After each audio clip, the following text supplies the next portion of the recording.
what kind of women do we want to represent us, because someone has to prove as well that when they get to Parliament, right, they would be able to deliver. I keep giving an example of Honorable Millie Odhiambo, got in as a nominated member of Parliament, and proved that I'm worth the medal, and every other time she's being voted back in. So how then, as a member of Parliament from inside, right?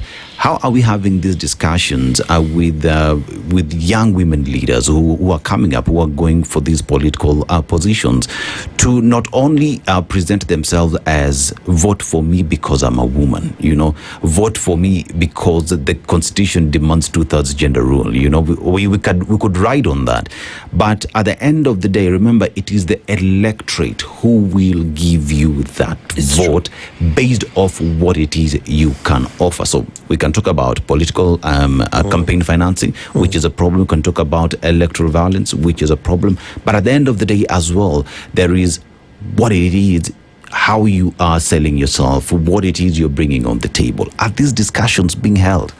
Allow me to give to answer that by giving first an example of myself. Before me was a lady called Sally Kosgei. Sally Kosgei, yes. She was a member of Parliament for Aldai constituency. And the period she was a member of Parliament, she did so much for the people of Aldai. Such that when she was defeated and somebody else came, the 10 years that somebody else occupied cannot be compared with her 5 years. So when I came in to campaign and asked the voters to give me an opportunity, they saw another Sally in me. And that, I believe, was the main reason why I was given that opportunity, because she, at the time she was occupying that position, did her best and gave value to the people that she represents. So back now to the question you ask, what is it that we need to do? I think for the ladies who are already in position, they need to work, I can say, double the effort than the ordinary, so that you give the population an opportunity to say, wait a minute, I think a lady can do better here. Let's try a lady, let's try another lady. And I will give another example of Nandi County right now.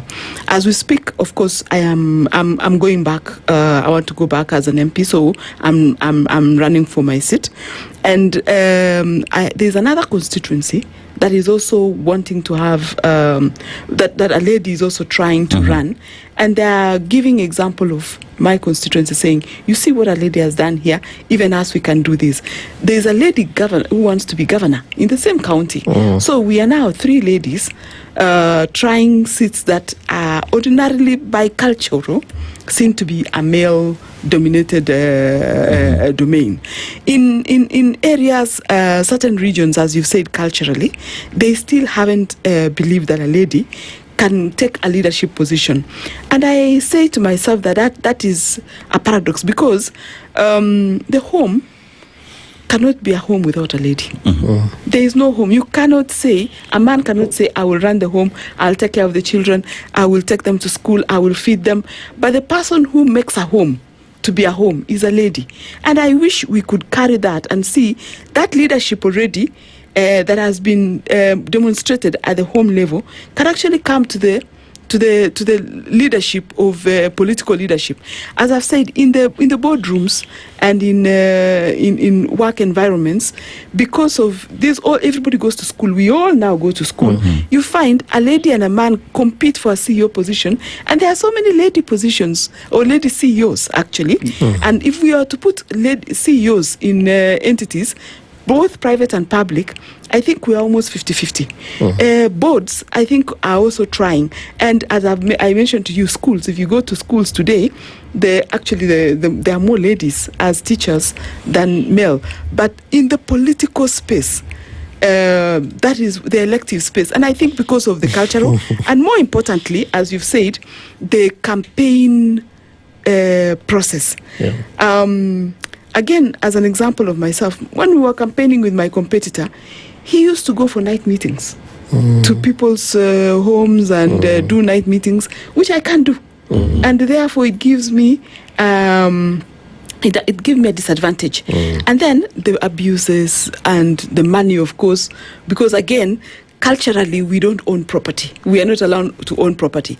Despite the fact that the laws have now changed, you still find, I was being told the other day in my constituency by some men, this culture of giving women property is a bad culture. Go back to parliament and remove that. And you are telling a woman to go back to parliament. But you see, that alone has also helped to change the narrative, because now women can now start owning property. They can now decide on that property, and they can now own money or have money at their disposal that they can now use in the political processes. You've mentioned about curtailing or having legislation on money that can be used in campaigns. The law is there. IBC regulates, but it is a difficult terrain to regulate. To say now you're going to only allow you